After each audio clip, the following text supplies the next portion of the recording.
आप अपने जिंदगी में कहानियां तो बहुत सुने होंगे, इतिहास भी बहुत पढ़े होंगे और बड़े से बड़े सम्राट के बारे में आपने बहुत सुने होंगे और बड़े से बड़े सम्राट के जीवनी गजब के पढ़े होंगे।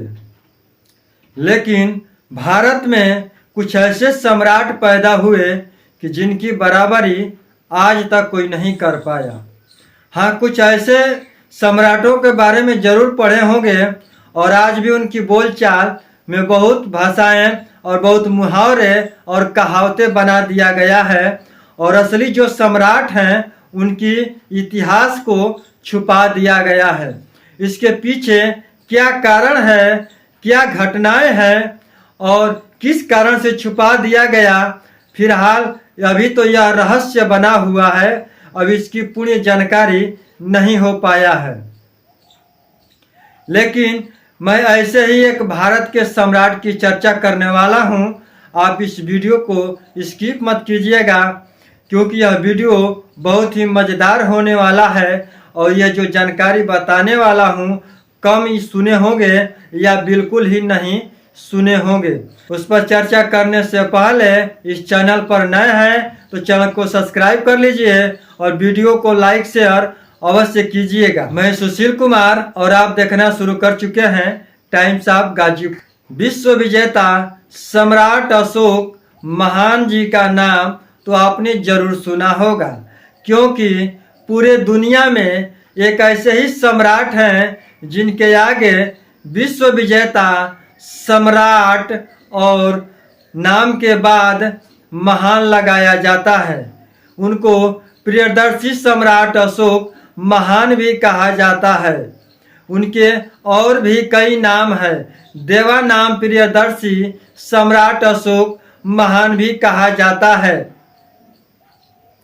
सम्राट अशोक महान के बारे में तो सिर्फ आपको जो कहानी मालूम होगा कि कलिंग युद्ध करते हैं और फिर हथियार को त्याग करते हैं।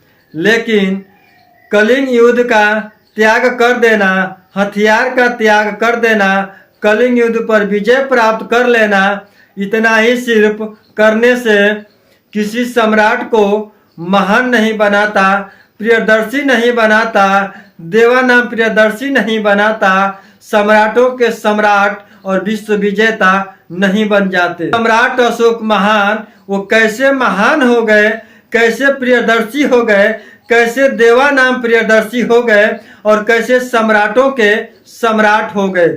जी हाँ, आपको यह बात जानकारी होगा कि उनका शासन 7 समंदर पार भी चलता था। केवल भारत में ही नहीं, पूरब से दक्षिण और उत्तर से दक्षिण कोई भी ऐसा राज्य नहीं था कि सम्राट अशोक उस पर शासन न किए हो, उनका शासन वहां न चलता हो। सम्राट अशोक का शासन सिर्फ भारत में ही नहीं, समंदर के पार भी चला करता था। वो किस तरह का शासन था और कैसा शासन था, ये मैं सभी विषयों पर चर्चा करूंगा। लेकिन मैं चर्चा तब करूंगा कि आप चर्चा सुनना चाहते हैं और सम्राट अशोक के विषय में भी जानना चाहते हैं तो आप कमेंट में जरूर लिखिएगा, मैं उन विषयों पर भी चर्चा करूंगा। लेकिन आज मैं फिलहाल जिस विषय पर चर्चा करने आया हूं, मैं बता देना चाहता हूं कि सम्राट अशोक भारत के भूमि भूभाग से जितना जुड़ा हुआ था, जितना पर उन्होंने शासन किया, चंद्रगुप्त मौर्य से लेकर और सम्राट अशोक महान से लेकर और बृहदत्त मौर्य तक, इन राजाओं ने जितना शासन किया, उसके बाद आने वाले जितने भी सम्राट हुए, जितने भी राजा हुए, ये भूभाग को नहीं छू पाए। सम्राट अशोक के समय की बात करें, यदि लड़ाई की बात करें और सैनिकों के पास जो टेक्नोलॉजी था उसकी बात करें तो सम्राट अशोक के शासन काल में सिर्फ धनुष था और भाला था और तलवार था। ये 3 औजारों के अलावा उस समय कोई और हथियार नहीं हुआ करता था। लेकिन क्या इन्हीं हथियारों से पूरे भारत से जुड़े हुई भूभाग पर क्या शासन किया जा सकता था? लेकिन सम्राट अशोक ने पटना में बैठकर जो जिसका पुराना नाम पाटलिपुत्र मगध हुआ करता था। इस पाटलिपुत्र में बैठकर यानी बिहार के पटना में बैठ कर के पूरे कश्मीर, काबुल, गांधार, कन्याकुमारी और दक्षिणी भारत से के भूभाग से जुड़े हुए सभी भूभाग पर यानी उत्तर से लेकर दक्षिण तक और दक्षिण पश्चिम से लेकर पूरब तक भारत से जितना हुआ जुड़ा हुआ भूमि था, उस पर कहीं भी ऐसा राज्य नहीं था कि जहां पर सम्राट अशोक का शासन न चलता हो। सदियों बाद अंग्रेज आए और पूरे भारत पर शासन करने का एक सपना लेकर के आए, जिनके पास बड़े बड़े तोप और बड़े बड़े बंदूकें थी। तोपें और बंदूकें लेकर वो पूरी जिंदगी भारत के भूमि पर हाँफते रहे और दौड़ते रहे, लेकिन वो अभी पूरे भारत पर शासन नहीं कर पाए, क्योंकि भारत से जुड़े हुए बहुत से ऐसे राज थे जो अंग्रेजों के गुलाम नहीं हो पाए। सिकंदर का भी तो नाम आपने जरूर सुना होगा। सिकंदर भी सपना लेकर आया कि मैं पूरे भारत पर शासन करूंगा और विश्व विजेता कहलाऊंगा।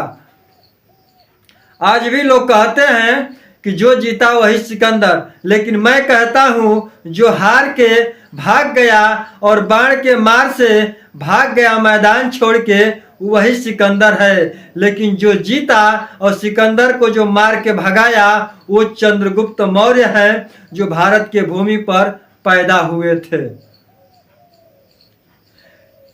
मैं यह कहना चाहता हूं कि जो सम्राट अशोक ने जिस विचारधाराओं को लेकर के पूरे भारत भूमि पर उन्होंने शासन किया, विश्व विजेता कहलाए, प्रियदर्शी नाम दिया गया और देवा नाम प्रियदर्शी कहा गया, और भी उन्हें बहुत अच्छे अच्छे नामों से उन्हें संबोधित किया गया, तो सिर्फ इसलिए नहीं कि वो लड़ाई करते थे और लोगों की खून बहाते थे और वो क्रूर शासक थे, इसलिए नहीं, क्योंकि उन्होंने जिस पद्धति को अपनाया था, आज उस नियमावली को अपनाकर दुनिया के तमाम देश आज विश्व पर शासन करने की क्षमता रखते हैं और विश्व पर उनका वैचारिक शासन आज भी चलता है। सम्राट अशोक महान जी ने बहुत से ऐसे नियम को चलाए, मैं उसकी चर्चा करूंगा तो वीडियो बहुत लंबा हो जाएगा, लेकिन हमने यह विचार बनाया है कि हर एपिसोड में, हर हफ्ते में एक नए वीडियो सम्राट अशोक महान जी के ऊपर लेकर आऊँगा और आपको उनकी महानता के बारे में बताने का प्रयास करूँगा, क्योंकि बहुत से ऐसी उनकी महानता है जिसे आप सुनकर और जान नहीं पाए हैं, तो मैं बताने का प्रयास करूँगा, लेकिन आपका सहयोग और कमेंट मैं ज़रूर चाहूँगा। तो मैं एक बार पुनः बता देना चाहता हूँ कि जिन अंग्रेजों के पास बड़े बड़े टेक्नोलॉजी आए, बड़े बड़े तोप आए, बंदूक लेकर भारत धमक पड़े और जो सपना लेकर आए थे कि मैं सम्राट अशोक महान के पूरे धरती पर, उनके भूभाग पर मैं शासन करूंगा, लेकिन उनका सपना आज तक अधूरा का अधूरा ही रह गया। जरा सोचिए कि वो किस तरह के सम्राट थे और कौन से विषय को लेकर चलते थे, समाज पर कौन सा सूत्र लागू किए थे, कौन सा संविधान लागू किए थे कि पूरी प्रजा उनके लिए मरने और मिटने के लिए तैयार थी।